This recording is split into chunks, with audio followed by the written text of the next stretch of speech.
just 3 months before he died. His angelic features framed by a mop of blonde hair. By now, he'd already been subjected to repeated abuse.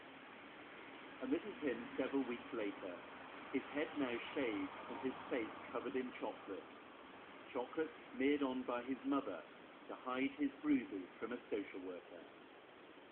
Today, the Labour Party councillors who control Haringey met to discuss the case.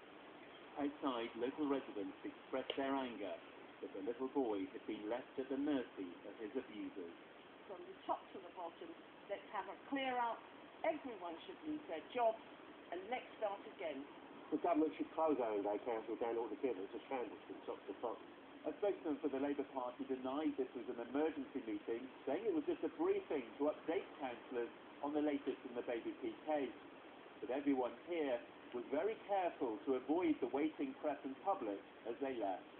But the argument over Baby P has developed into a wider debate about child protection policy in general, with a claim that some children at risk are being left in danger for financial reasons.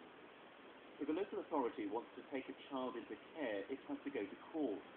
Councils used to pay only a small part of the court cost, but now their subsidy has been withdrawn.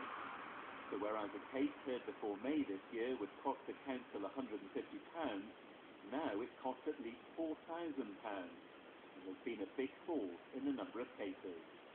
The council are going to have to think whether they should spend £4,000 before starting care proceedings and taking a child off the parents. Then it beggars belief how many children are going to remain with abusive parents. But the government says these claims are unfounded, as it gave local authorities £40 million to cover the cost of the increase. It's one of a number of issues likely to be looked at in a series of reviews to be held into child protection. It's all too late for Baby P.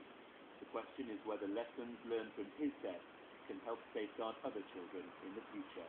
John Brain, BBC News, North London.